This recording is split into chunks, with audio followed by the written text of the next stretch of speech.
Assalamualaikum warahmatullahi wabarakatuh. Perkenalkan, nama saya Dede Lutfia Sabila, NIM 3118036 dari IAIN Pekalongan, jurusan Ilmu Al-Quran dan Tafsir. Di sini saya akan menjelaskan biografi dari Tafsir Al-Bayan karya Hasbi As-Siddiqi. Hasbi bernama lengkap itu Tengku Muhammad Hasbi As-Siddiqi. Lahir pada tanggal 10 Maret 1904 di Laok Saumai, Aceh Utara. Ayahnya bernama Al-Hajj Tengku Muhammad Husain bin Muhammad Su'ud, seorang ulama terkenal yang memiliki pesantren, dan seorang qadhi.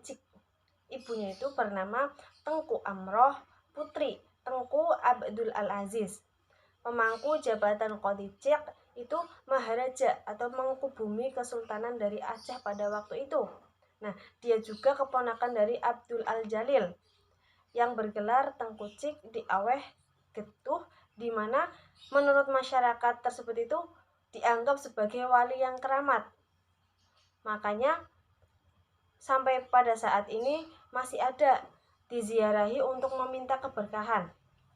Dalam silsilahnya juga Hasbi As-Siddiqi itu generasi ke-37 dari keturunan khalifah pertama dari Abu Bakar As-Siddiq.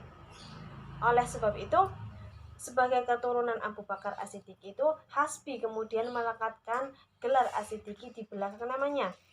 Nama As-Siddiq itu dilekatkan sejak tahun 1925 atas saran seorang salah satu guru yang namanya Syekh Muhammad bin Salim Al-Khalil, seseorang pembaharuannya itu dari Islam Sudan yang bermukim di Aceh pada masa kelahirannya, dan pada pertumbuhannya juga Hasbi bersamaan dengan tumbuhnya gerakan pembaharuan pemikiran di Jawa yang meniupkan semangat di Indonesia dan anti kolonial. Sementara di Aceh itu peperangan dengan Belanda itu sudah berkecamuk. Hasbi itu mulai belajar agama Islam di dayah atau di pesantren milik ayahnya. Di sana Hasbi itu mempelajari ilmu qiraah tajwid, dasar-dasar fikih, dan ilmu tafsir. Nah, pada usia 8 tahun itu melakukan pengembangan ilmu pertama. Hasbi itu belajar di pesantren Tengku Cik atau pimpinan Tengku Abdullah di Piyang. Di sini mengfokuskan pada nahwu dan sorofnya. 1 tahun kemudian Hasbi itu pindah ke dayah atau pondok Tengku Cik di Bluk Bayu. Di sini Hasbi itu belajar hanya 1 tahun. Kemudian dia pindah menyantri lagi di Tengku Cik, Bangkabu, Gedung, kemudian pesantren Blang Manyak di Samakurok, dan akhirnya Hasbi itu melanjutkan pelajarannya di pesantren Tanjung Barat di Samalaya sampai pada tahun 1925. Nah, setelah Hasbi mendapatkan ijazah dari gurunya di pesantren Tanjung Barat, pada tahun 1924 itu ia mendirikan pesantren sendiri di Pulau Bauregang atas bantuan Hulu Balang atau warga setempat.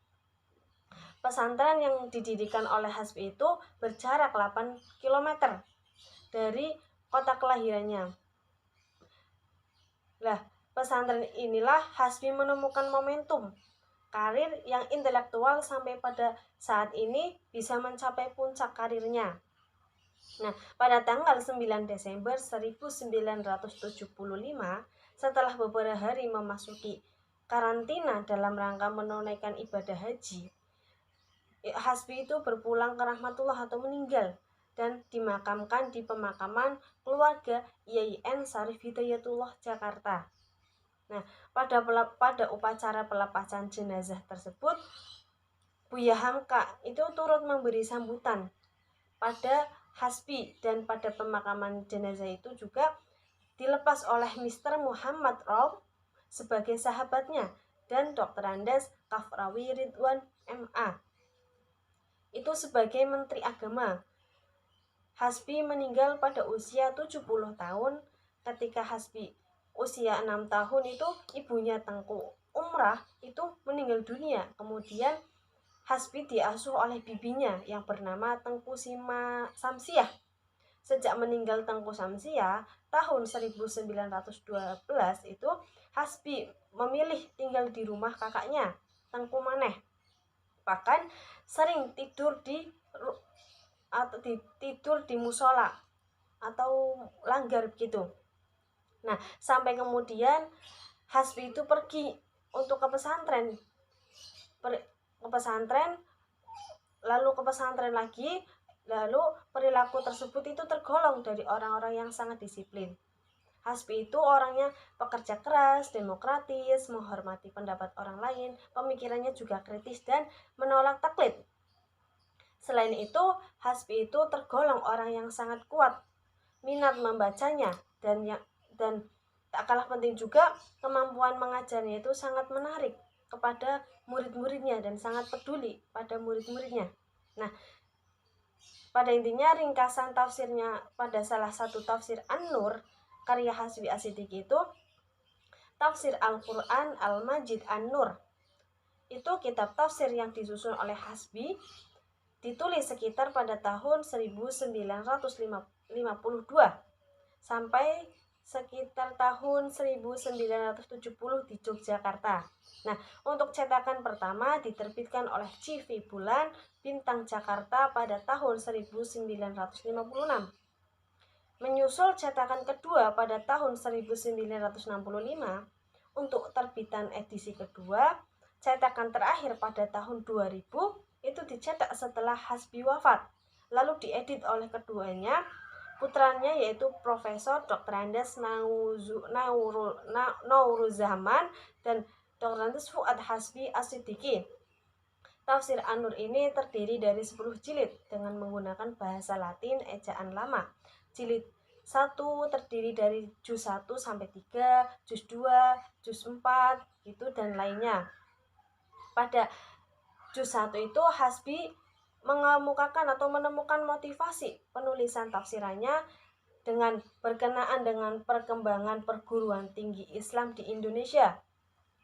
Nah, kita itu perlu diperhatikan kepada perluasan perkembangan kebudayaan Islam di Indonesia itu bagaimana, perkembangan kitab Allah itu bagaimana, sunnah Rasul dan kitab-kitab Islam dan bahasa lainnya.